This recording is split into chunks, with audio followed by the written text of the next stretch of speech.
Hello, my name is Jorja and I'm 18 years old.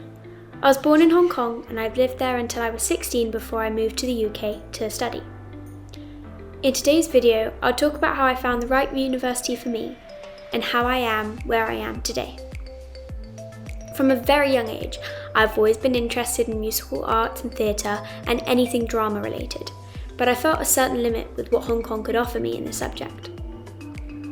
As I grew up, I started wanting to see more of the world and adventure outside of Hong Kong and experience other settings, which made it my decision to study abroad. Hong Kong is such an amazing place to grow up, as it offers people so many opportunities that you couldn't find anywhere else. But the one thing I felt was missing was the opportunity of theatre and arts that Hong Kong couldn't provide for me.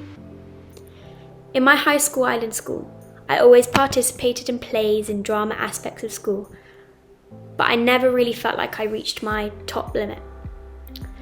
And that's what made me explore my opportunities to study abroad. I chose the UK as I was already slightly familiar with it, and so then I followed my sister's footsteps to do my A-levels in the UK, which is basically the equivalent of year 12 and 13. I attended a school called King's College Taunton in the Southwest, and I really loved it. The culture, the food, the routine, and so much more is what made my experience so different and so amazing. After my 2 years at King's College, I had to make the decision of what university I wanted to go to, and that was the most difficult part for me. Finding out where you want to study and which university you want to go to really depends on what course you've chosen, and for someone like me who has many interests, I found that really hard. Because I wasn't 100% sure on what I wanted to do, I had 3 different courses that I would love, but were very different. My first one was teaching education in primary school, my second one was criminology to become a police officer, and my third one was hospitality to work in a hotel.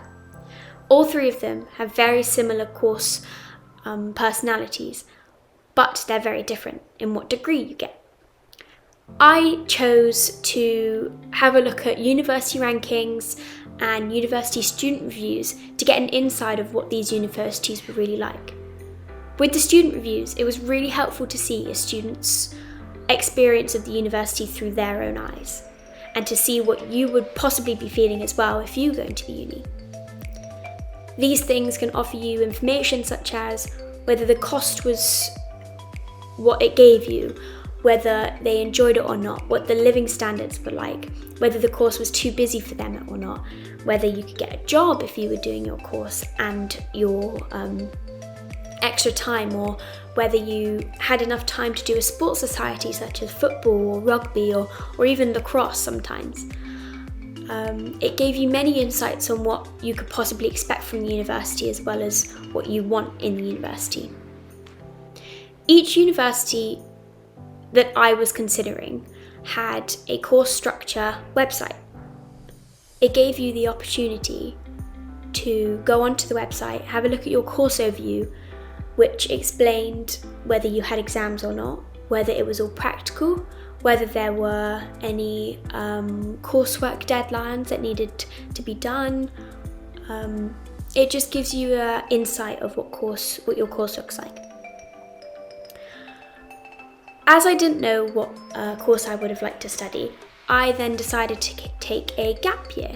And this is when, in between your high school and your university, or after university, well, gap year can be anywhere, but it's when you take a year out of your studies to do anything. So that could be traveling, that could be work experience, that could be volunteering. So I decided to be a teacher's assistant in a boarding school in the UK.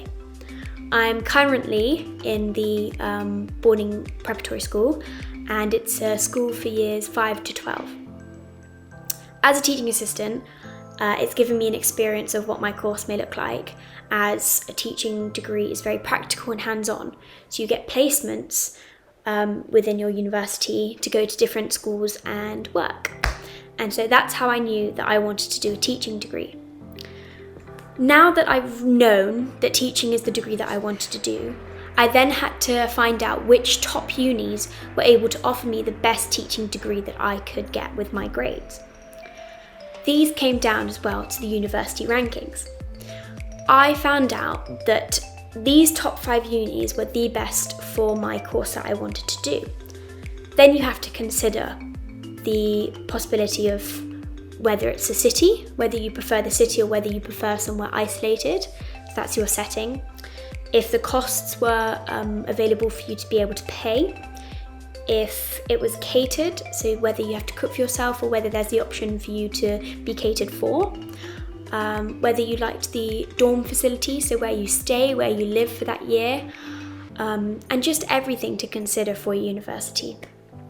Once I made my decision of the 5 unis that I wanted to apply to, there was a website called UCAS. I'll put a little logo up there. UCAS is the application process for a university. The application process for a university isn't very short.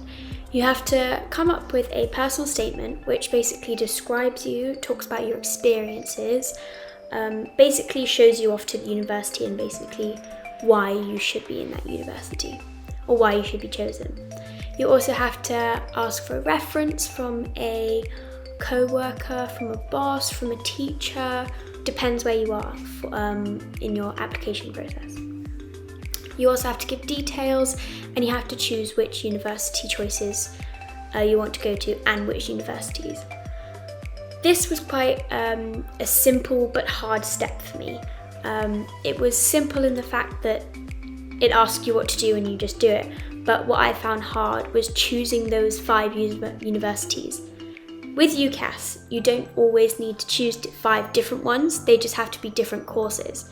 So I could have chosen 3 different courses in the same university, but all would count as a different option. So for example, I could have done physics, maths and drama and at Oxford, but all 3 are 3 different choices, and then I could choose 2 more. Once I finally made my choices of my 5 courses or universities I wanted to go to, I then submitted my application and played a waiting game. Sometimes this may take ages, sometimes this may not. Once I heard back from all my universities, I was then asked to do an interview over Zoom. Normally this would have been a face-to-face sort of interview, but because of COVID-19, I had to do this over my laptop. It was really interesting because I had to give presentations over the laptop to other students that were in my place, applying for the university, which was a great experience, but very nervous. I then got my offers, whether I was accepted or not, and had to make a insurance choice, which is your second choice of uni, or my firm choice, which is my top choice. If you get an unconditional choice, which means you're in no matter what, then you don't need a second choice. Then you have to apply for your accommodation. Accommodation is where you'll be staying for year 1, and that is where you'll live for the whole year. And then in year 2, you can choose to live with other people outside of the campus. At this stage right now, I'm all done. I've chosen my accommodation, my course, my uni, and I'm ready to start in September.